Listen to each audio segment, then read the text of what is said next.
Right, folks, this is a midweek late edition of For Fox's Sake, and it's about the Villa game last night in the semi-final of the Carabao Cup. But first things first, I just want to mention that somebody's asked me to give a quick shout out for this. Leicester City FC supporters group set up a food bank outside the King Power Stadium.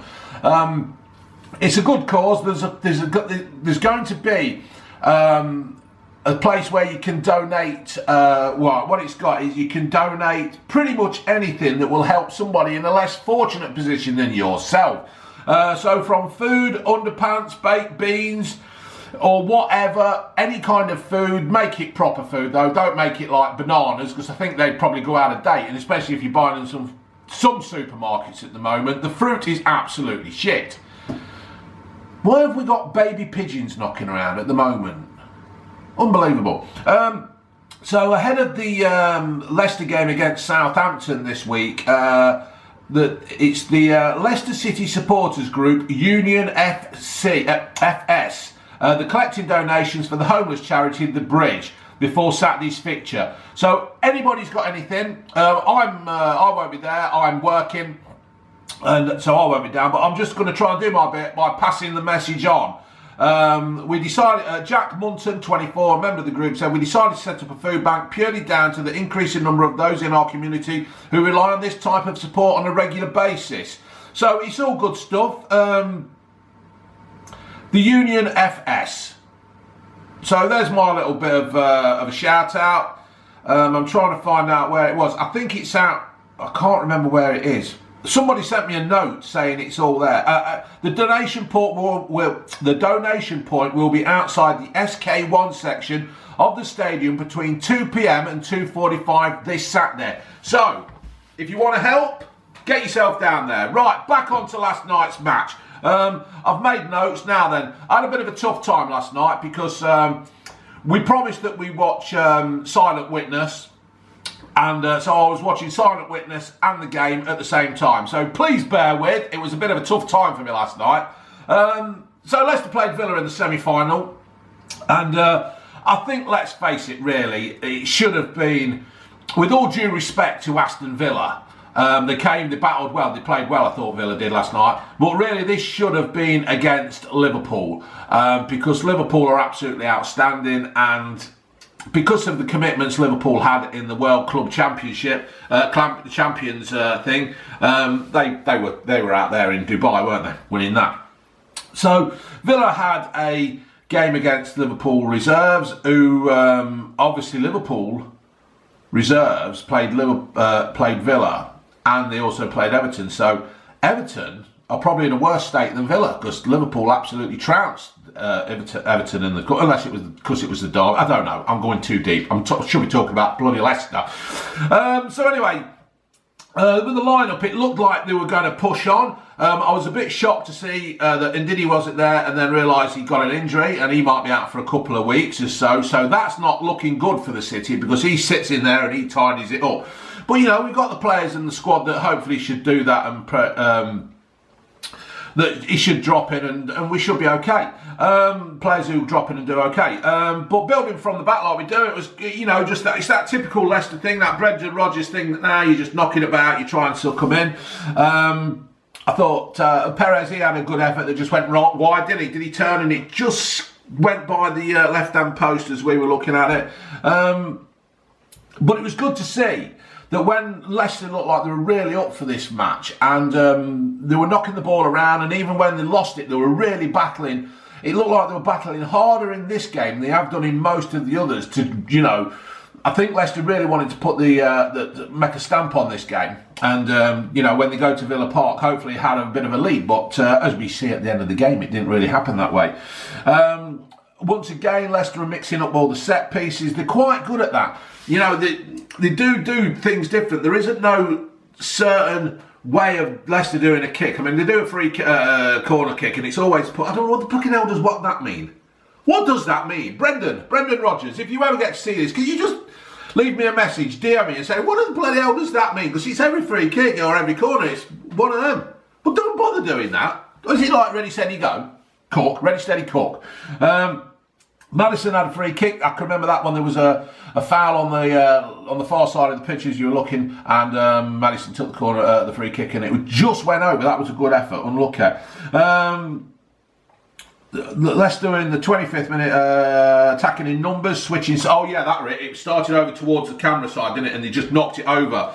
And Perez I think he actually lost the ball on this attack, but he was chasing down really well. I really enjoyed watching Perez last night. I thought he was really getting stuck in and, doing his utmost best to win the ball. He was like a man possessed running after that ball. There was a shout for a penalty. Ricardo pulled on the defender. I don't think it weren't. I don't think it was. It weren't. Also, they'd have blown up and gave a penalty. Now then, Villa did score, didn't they? That wasn't very good because actually Villa did break well, and Chilwell lost his man. I thought he was in no man's land. He took his eye off the ball.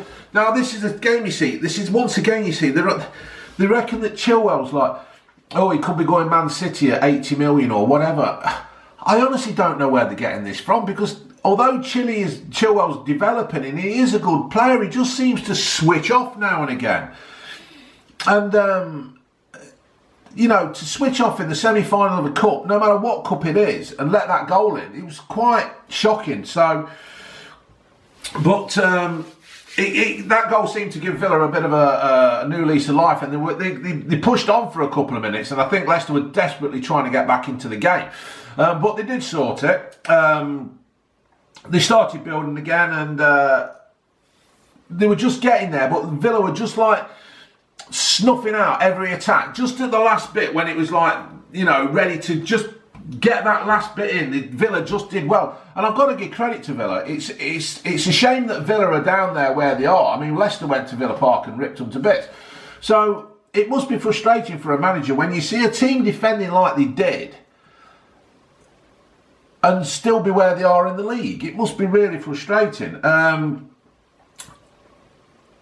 There was one bit where, I can't remember who it was against, but he ran into Ricardo and cut his like the players. But I don't understand that, because like the referee actually gave Ricardo a bit of a bollocking. The lad didn't have anywhere to go, and he ran at him with pace, and he knocked the ball by, and it was almost as if he ran at Ricardo and got the free kick. But I don't know where Ricardo was supposed to go, and then he got an elbow in the eye, and that was it. Bandage round his head. From that later on resulting in that, Villa actually hit the bar. This is what I was saying. I can't understand why Villa are where they are, because they actually came and they had a really good go. They're not the best team in the Premier League, but they really battled. And in a way, I hope it does Villa well, because I like to see all the Midland teams in there. I like to see Forest and Derby up there. I know that might upset a few Leicester fans, but I like the local rivalry thing, and it's good. Anyway, so I thought Maddison, great work, had a shot. King's headed quit. Don't know what that. I can't remember, to be fair. I've been asleep, we've walked the dogs, and I've had a round of toast since then. Second half, it was good to see Chowdhury on. I thought Pratt did quite well, but you got to try and mix it up. Tielemans had a shot in the 52nd minute that were just miles over. Once again, I am so frustrated with Tielemans. He runs around, but he just doesn't seem to have what he had at the end of last year when he came to us on loan. I don't know what's wrong with him. And them fucking boots. I hate them boots. Why can't players just wear black boots? Just black boots. Back in the day. There was one point in the game where Villa came forward, and Soyuncu just did a perfect tackle. I thought he was really good last night, Soyuncu. He got so frustrated. You could see him actually. You could see where he wanted to pass a ball, and nobody was going for him, or the space was being shut down by Villa. Villa worked, like I say, I keep saying it, they were it up. But you could see Soyuncu really trying, and it means something to him, which is good. Leicester were basically attacking in waves, and they were just trying to get there and all this kind of thing, but it was just being shut down by Villa. Really good. Then Iheanacho came on, and it did actually change the game. It's like Villa didn't know where to pick it up. They got set up for a certain game, but then they couldn't move on. And then when Iheanacho come on, it like disrupted them a bit, and then Leicester looked really good. Right, I've got Oh yeah, there were one bit where there were... Now, there's this thing going around that Grealish is the most fouled player in the Premier League.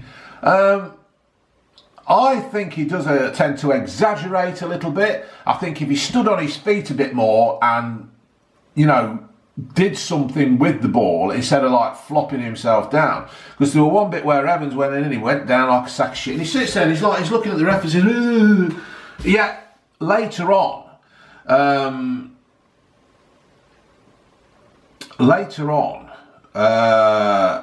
when after Leicester scored, I'll just say about the goal. Leicester scored the goal. It was a real, you know, well-worked goal because what happened was Villa had a free kick and they passed it out and Chowdhury were on him.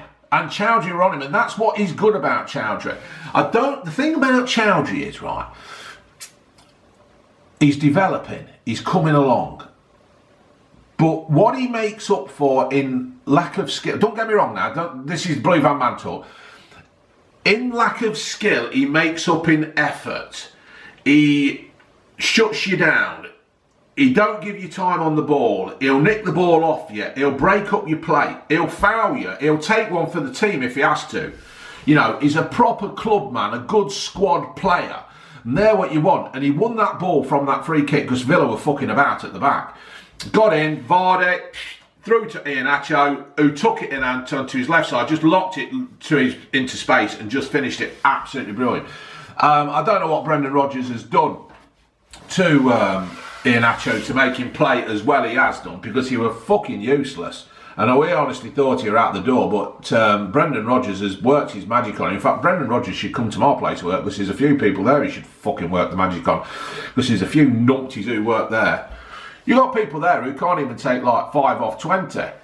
Fucking stupid, and they just don't know what's cracking off. Anyway, so yeah, it was a great goal, and that really upped Leicester's game. It gave them the confidence to push on and everything like that.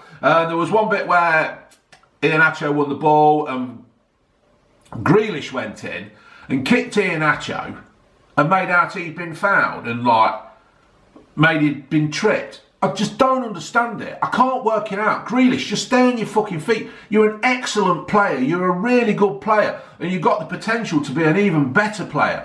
But you're just doing all this fucking shit diving, mate. Knocking on the head. You're letting your club down when you keep rolling around and stuff. And you're letting yourself down. Because what's going to happen one day is the referees are going to watch all this diving about. And you're going to get fouled and they're going to ignore it. So that's it. To be fair now, in the end, it was just Leicester. Villa had a few little breakaways, but it was you know, it was a typical semi-final, you know, cup performance. The teams both realised they've got a chance of a trophy. Because well, let's face it, they'll be playing Man City now. Because Man United are nothing of what they used to be. Yeah, they beat Leicester at Old Trafford. And I've said that now, and they'll probably beat us at the King Power. But Man United are not the force in what they used to be. So it will probably be a Villa or Leicester final. Villa or City v City in the final. And look forward to it. But for the second leg, I would expect that Leicester will go there. And the thing is now, Villa have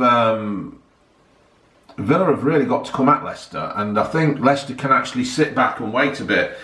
And as long as we can, I don't know, he might start off with Iheanacho and Vardy up front and split them. I don't know. This is what Brendan Rodgers is good at. This is what he thinks, and he can sort it out.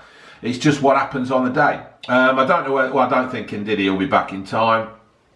You never know. Leicester might have a new player. They might sign Messi. Or they might get Jesse Lingard. Fuck's sake. What do Man United think? They're thinking that they can actually just come in and take Maddison and give us Lingard. If the Man United don't want Lingard, why the fuck should we want him? Anyway, I'll upload this and whatever. Oh, I don't know about the Man City. The Southampton, for fuck's sake, will be a bit late because I'm working and I won't be able to watch the game. So, all right, laters.